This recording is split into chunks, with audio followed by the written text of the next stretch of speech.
Now, moving on to our next topic.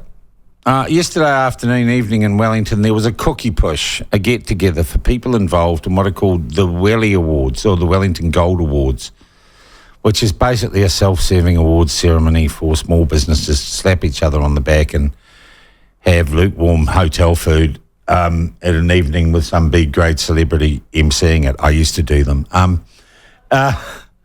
And it was in the Mayor's office, I understand, at Wellington City. And a few people I know were at the function. And I said, if you're going, could you just check out whether or not Tori Whanau, the Mayor of Wellington, has implemented her plan to give up drinking after publicly admitting late last week that she has a drinking problem. A drinking problem, she describes it as, or issues with alcohol.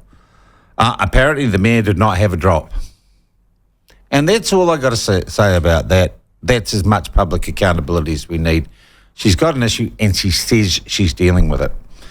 But this has made me think about addiction and the number of people in conversations with friends and reflection on myself.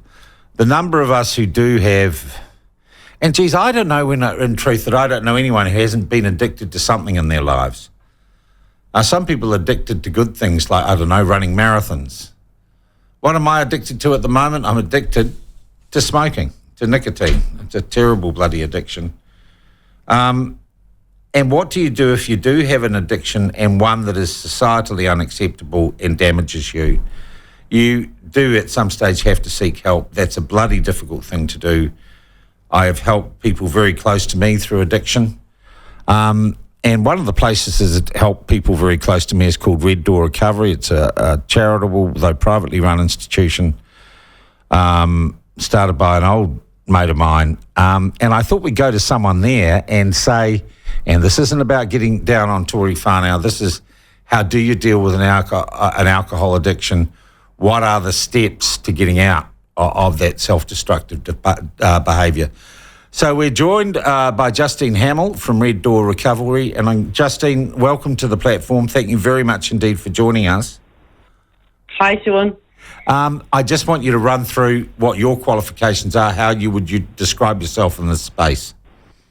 So I work for Red Door Recovery as a therapist, addictions practitioner, group work, and then one-on-one therapy. So I originally trained as a Gestalt therapist, and then I kind of bring in various different skills and experience, and then my own life experience as well. Yeah, which is important because you're dealing with people at a very intimate level, aren't you, when people are confronting, I guess, their demons in old speak, aren't they?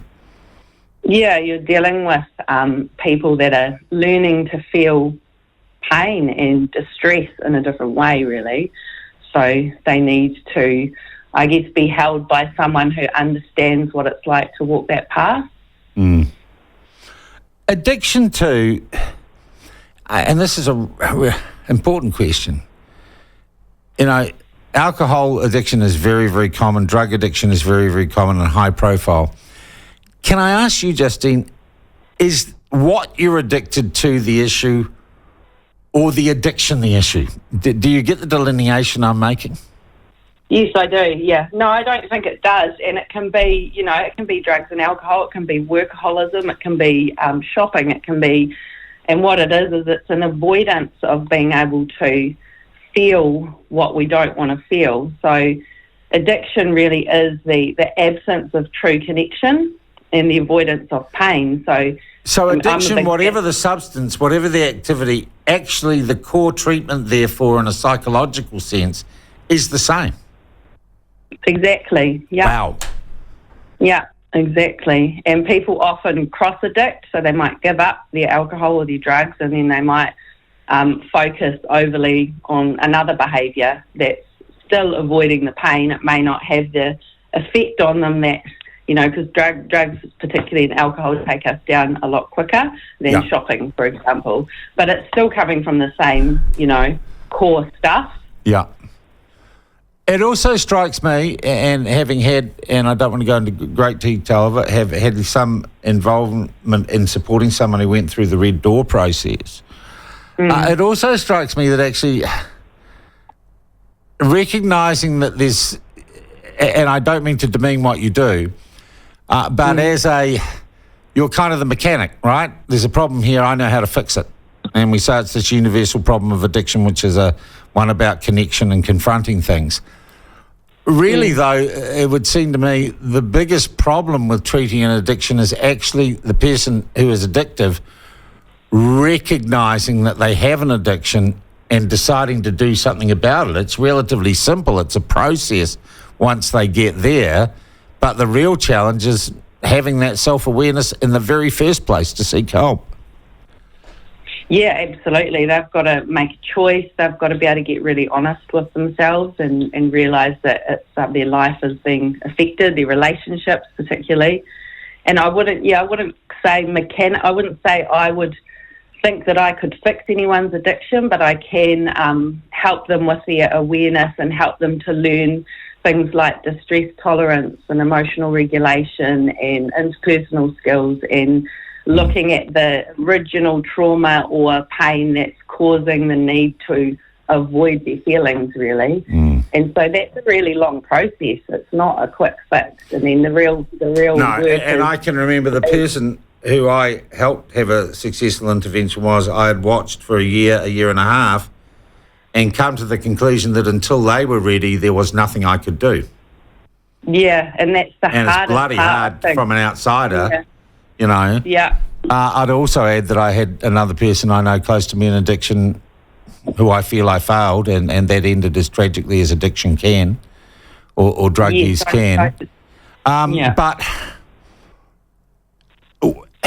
and it's really hard, and I don't want to, I'm not getting down on Tori Whanau here, but one thing struck me about her latest media statement. I plan to give up drinking. And I'm sorry I said to a number of people, not being mad for, I've heard this from other people with addiction, yeah, I'm going to get round to that. I don't bullshit myself anymore. I'm going to give up smoking. I do cut down from time to time. I stop from time to time.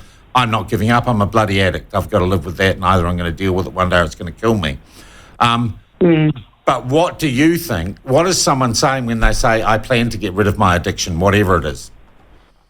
I think they're starting the process of becoming honest with themselves, and for some people it can take a few goes. You know, it can take 2 or 3 goes to plan to do something before you really realise that you really make the choice. And I think it's really, really scary to admit that you have an addiction that's causing you a lot of pain, and especially in the public eye, because there's so much stigma around it. So I commend her for, being honest. It's courageous to be able to say that, and there's totally the opportunity and possibility that you can come back, 10 times stronger. Yeah, but the truth is too, that someone with an addiction, even if you've admitted it, it doesn't always take, going cold turkey or getting off, it doesn't always take first time. That's right, that is true. And it can take a few goes, and sometimes people don't get there, and they don't make it, unfortunately. That's the hard part that, we have to let go of, that we can't fix people, that we can only do it ourselves with the right support. Yeah.